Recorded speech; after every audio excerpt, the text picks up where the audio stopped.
परम पूज्य श्री प्रेम जी महाराज का निर्वाण दिवस 29 जुलाई दिन शनिवार यहाँ Shri Ram Sharanam Shri Ram park civil lines Ludhiana में विशेष ये कार्यक्रम में प्रातः अमृतवाणी का पाठ एवं पुष्पांजलि अर्पण होगी। परम पूज्य श्री प्रेम जी महाराज के श्री चरणों में ये कार्य प्रातः 7 से 8:15 बजे तक होगा 29 जुलाई दिन शनिवार को। तो प्रातः पुष्पांजलि के पश्चात प्रातः 8:15 बजे से लेकर सायं 7 बजे तक यहाँ इसी हॉल में अखंड जाप होगा। तो इसमें अधिक से अधिक सम्मिलित होना। फिर रात्रि 7 बजे से लेकर 8:15 बजे तक भजन संध्या होगी और गुरु महाराज ने हमें क्या सिखाया, उन्होंने अपने जीवन में क्या क्या कर दिखाया, किस प्रकार से रिद्धियों सिद्धियों के स्वामी और अपने आप को सदैव छुपा करके रखा। तो हम कुछ स्मरण करेंगे कि गुरु महाराज ने अपने जीवन में हमें क्या पढ़ाया, क्या सिखाया और हम किस ओर चल रहे हैं और गुरु महाराज किस ओर हमें चलाना चाह रहे थे। तो उसके पश्चात रात्रि को भंडारे का आयोजन होगा। सबको भंडारे का प्रसाद प्राप्त हो जाएगा। तो ये कार्यक्रम होगा 29 जुलाई दिन शनिवार को परम पूज्य श्री प्रेम जी महाराज के निर्वाण दिवस के उपलक्ष्य में। गुरु को अपनी तरह साधारण मानव समझने की भूल मत कर बैठना। ये गुरुदेव, ये सच्चे संत देव आदि देव की कृपा से ही मानव को प्राप्त होते हैं। ये सबके भाग्य में नहीं होते, ये सबके नसीब में नहीं हुआ करते। जिस पर देव आदि देव की कृपा हो जाती है वह देव आदि देव जिस भक्त के ऊपर अपनी कृपा दृष्टि अवतरित करते हैं उसे ही पूर्ण गुरु का मिलाप करवा दिया करते हैं।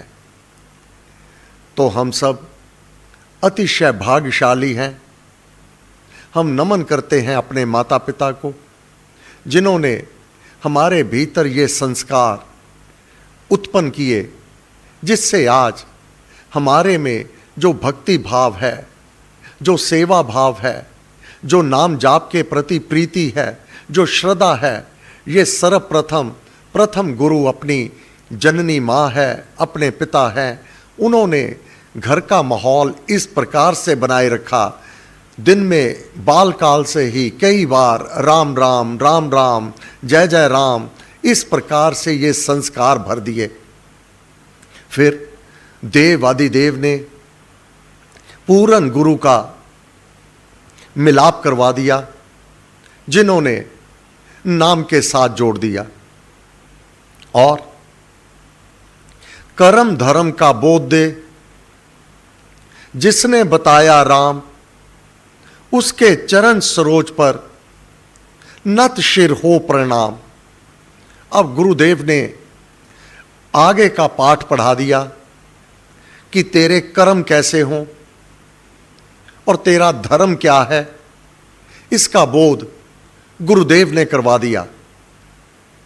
अगर धर्म के विपरीत चला जाएगा तो मानव दुखों से कष्टों से घिर जाएगा। अगर कर्म सुकृत कर्म नहीं होगा, यह जन्म भी बिगड़ जाएगा। इस जन्म में भी दुख आ जाएंगे, कष्ट आएंगे, तकलीफ आएगी और यह जन्म बिगड़ गया तो परलोक स्वतः ही बिगड़ जाएगा।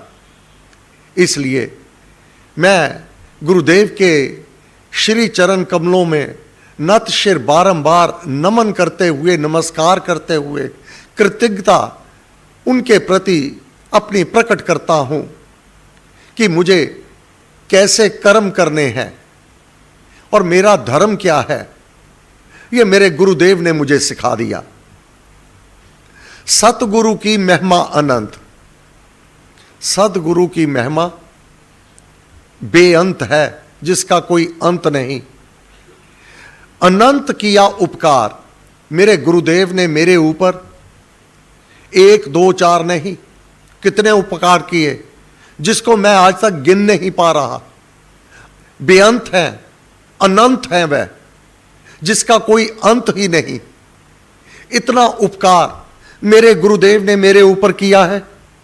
लोचन अनंत उघारिया, मेरे भीतर के चक्षु उसने खोल दिए। बाहर के चरम चक्षुओं को बंद करवाया। बाहर के चरम चक्षु, इन आंखों के द्वारा बुरा नहीं देखना, किसी को बुरा नहीं जानना। सभी राम के पूत हैं, सभी उसके ही पुत्र हैं। परम पूज्य श्री प्रेम जी महाराज, देखना ही है तो दूसरों के गुण देखो, अवगुण अपने भीतर ही बहुत है।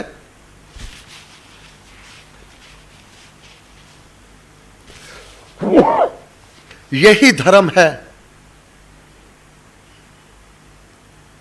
हमें क्या करना, क्या नहीं करना।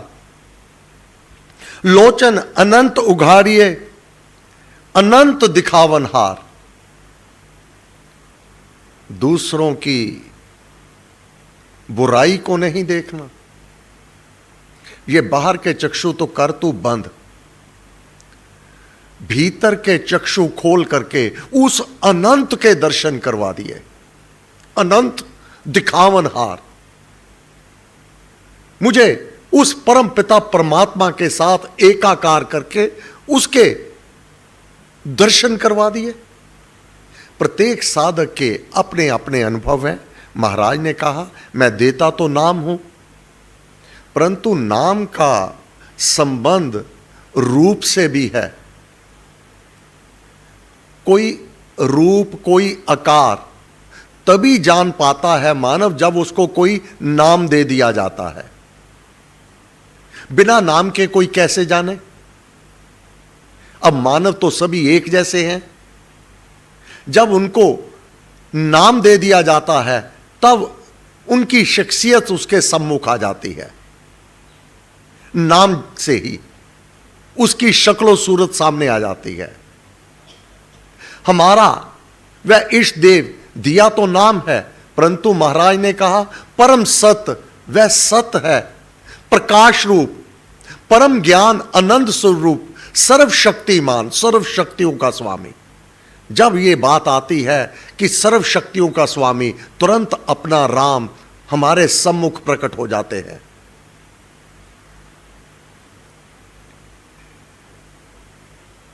तो ये अनंत दिखावनहार, ये गुरु ने कृपा की। महाराज ने कहा, महापुरुषों की वाणी है, कबीर ते नर अंध है गुरु को कहते। और गुरु और देव आदि देव में कोई अंतर नहीं है। अगर गहराई में जाएंगे तो चाहे गुरु के सम्मुख प्रार्थना कर दो, चाहे देवादि देव श्री राम के सम्मुख प्रार्थना कर दो, एक ही स्थान पर पहुंचती है। तेरे भजन सुपाठ का पुरुष महेश, गुरु भी पूर्ण जाननहार है। महाराज ने कहा ना, स्वामी जी ने, मैं थोड़ी देख करके पिछले 4 जन्म जान जाता हूं। और वह परमात्मा तो युगों युगों तक को जानने वाला है। उस जीवात्मा को वो क्या था, क्या है और क्या होगा, त्रैकालदर्शी है। यही गुरु का, ये गुरु का गुण और देव आदि देव का गुण एक ही है। गुरु और वह देव एक ही है। तो भक्त कबीर जी ने कह दिया, कबीरा ते नर अंध है गुरु को कहते। और ना गुरु और है ना देव और है, दोनों एक ही ज्योति, एक ही स्वरूप है। हे प्यारे, हरि रूठे गुरु ठौर है। अगर हरि रूठ जावे तो तेरे पास ठौर, ठिकाना, घर, शरण गुरु की प्राप्त है तुझे। हरि रूठे गुरु ठौर है, गुरु रूठे नहीं ठौर। कोई फिर ठिकाना नहीं अगर गुरु रूठ गया। फिर महाराज ने वर्णन किया हुआ है, महापुरुषों की वाणी है, सदगुरु के उपदेश को सुनिए एक विचार। जे सतगुरु मिलता नहीं, जाता जम के द्वार। अगर गुरु का मिलाप ना होवे तो यम के दूत उनकी ताड़ना को सहना होगा। क्यों? गुरु ने ही बताया तेरा कर्म कैसा हो, तेरा धर्म क्या है, उसके अनुसार तू चल। अगर गुरु की वाणी को नहीं सुनेगा, गुरु को नहीं मानेगा तो तेरे कर्म बिगड़ जावेंगे। कर्म बिगड़ जावेंगे तो यम के दूत तेरी ताड़ना करेंगे। इसलिए सदगुरु के उपदेश को सुनिए एक विचार। जो सतगुरु मिलता नहीं, जाता जम के द्वार। यम के द्वार पर तुझे ताड़ना होगी। क्या होगा? जम द्वारे पर दूत सब करते खींचा तान। तब तेरी खींचा तान होगी। यम के द्वार, यम के दूत तुझे ताड़ना देवेंगे। क्यों?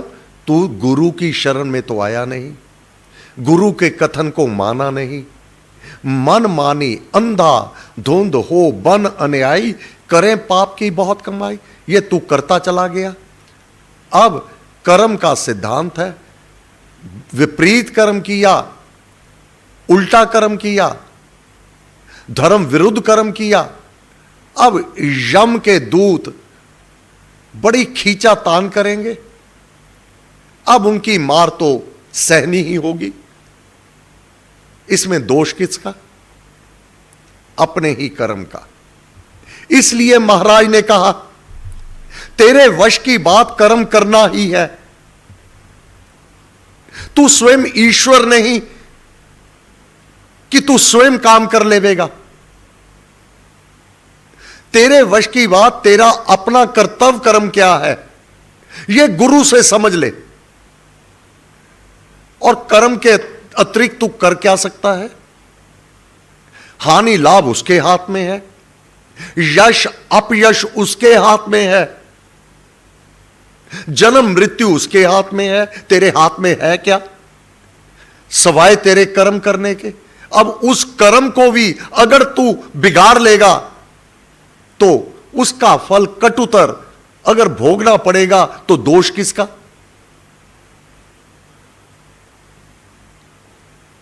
तब भगवान ने गीता के दूसरे अध्याय में 47वें श्लोक में कहा तेरे वश की बात कर्म करना ही है। अब कर्म कैसा करना है? लोचन या आंखें खोली गुरुदेव ने। कभी ना आया संत शरण में, कभी ना हरि गुण गायो। हरि के गुण तो गाए नहीं, दूसरों की निंदा चुगली बहुत की, परिणाम तो विपरीत होगा। तेरे वश की बात कर्म करना ही है, परंतु अब कर्म कैसा करना है इसमें तू स्वतंत्र है। अच्छा अथवा बुरा तुझे कोई नहीं रोकेगा, जो चाहता है कर। यह जीवन ना 3 घंटे जिस प्रकार विद्यार्थी एग्जामिनेशन हॉल में होता है, क्वेश्चन पेपर उसके सम्मुख है, आंसर शीट उसके सम्मुख है, क्वेश्चन पेपर को पढ़कर उसका आंसर लिखना है। 3 घंटे हैं उसके पास। सुप्रिटेंडेंट वह वहां चक्कर लगा रहा है एग्जामिनेशन हॉल में, तुझे कुछ नहीं कहने वाला। अब तू जो चाहता है लिखता चला जा। अध्यापक देख भी लेगा यह गलत लिख रहा है, मना नहीं करेगा। जो लिखना है लिख, 3 घंटे हैं तेरे पास। जब 3 घंटे पूरे हो जावेंगे तब एग्जामिनेशन हॉल में तेरे से आंसर शीट छीन ली जावेगी। अब तू कहेगा मेरा ये रह गया, मेरा वो रह गया, ये मेरे से गलत हो गया। अब तो समय पूरा हो गया। जो कर्म करने का 3 घंटे का समय तुझे मिला था, तूने वह अच्छा किया या बुरा किया। अब निर्भर करता है तूने क्या किया, उसके अनुसार तुझे मार्क्स मिल जावेंगे, पास अथवा फेल। इसमें दोष किसका होगा? पढ़ाने वाले में तो अच्छा सा पढ़ाया, जिस इंस्टीट्यूशन में है उसको तुझे अच्छे कर्म करने के लिए कहा, परंतु अब कर्म करते हुए विपरीत कर्म करने के पश्चात अगर फेल हो जाता है तो इसमें दोष किसका है? बस इसी प्रकार ये 3 घंटे बाल अवस्था, युवावस्था और वृद्ध अवस्था, ये 3 पड़ाव हैं हमारे जीवन में। ये तीसरी अवधि पूरी होने पर अब देवादिदेव स्वयं आते हैं लेने अथवा यमदूत आता है, यह निर्णय है तूने कर्म कैसे किए हुए हैं। अब जैसे कर्म किए होंगे, अगर बहुत अच्छा लिखा होगा तो तुझे सम्मानित किया जाएगा, जब सेमिनार होगा, जब तुझे डिग्री दी जाएगी, साथ में गोल्ड मेडल भी दिया जाएगा। अन्यथा फेल तो तू है ही। बाल अवस्था खेल गवायो, जवानी में मान घनारे। अब वृद्ध अवस्था, वृद्ध अवस्था सूझे नहीं काल पहुंच होआ। अब वृद्ध अवस्था में तू नाम जाप कर लेवेगा, यह नहीं होगा। तब भगवान ने कहा तेरे वश की बात कर्म करना है। अब कैसा कर्म करना है इसका निर्णय गुरुदेव ने दिया। अगर गुरु की शरण में रहेगा तो तेरा कर्म नहीं बिगड़ेगा, कर्म नहीं बिगड़ेगा, तुझे दुखों का सामना नहीं करना पड़ेगा। गुरु से बेमुख हो जावेगा तो यम के दूत तो खड़े हैं दंड लेने के करके तुझे दंड देने के लिए। तेरे वश की बात कर्म करना ही है। तू स्वयं ईश्वर नहीं है। मत कर अभिमान रे बंदे, झूठी तेरी शान रे। मत कर अभिमान, ये सब शान तेरी झूठी है, ये 2 पल की है। तू स्वयं ईश्वर नहीं है, इसलिए कर्मों के फलों पर तेरा अधिकार नहीं है। किस कर्म का फल कितना किस काल हो, यह बात ईश्वर के अधीन है। इस कारण भगवत भक्त जन तो अपने कर्तव्य कर्म को ही भगवान के श्री चरणों में अर्पण करके फलों की चिंता से चित्त को निश्चिंत कर लिया करते हैं। हे प्यारे, तू फलों की लालसा से कर्म करना छोड़ दे। कर्तव्य पालन करते हुए पुण्य पाप के फलों के जटिल जाल में ना पड़। धर्म मार्ग में कर्तव्य कर्म करते समय नरक आदिकों के फलों की निरर्थक कल्पना करके अपने कर्म का त्याग कभी भी ना कर। जो सुकृत कर्म का त्याग तू कदापि ना कर, शुभ कर्म का त्याग कदापि ना कर, अधर्म के कार्य कदापि नहीं कर। यह करेगा तो इसका फल दंड के रूप में तुझे भोगना ही होगा। इसलिए अपना कर्म सुधार ले, अपना जन्म सुधार, नौका पकड़ सुनाम की, हो जा भवजल पार। हे गुरुदेव, आपको बार बार नमस्कार नमस्कार नमस्कार नमस्कार। आज मंगलवार साय प्रार्थना सभा 7 से 8:15 बजे। सर्वशक्ति मते परमात्मने श्री रामाय नमः। सर्वशक्तिमते परमात्मने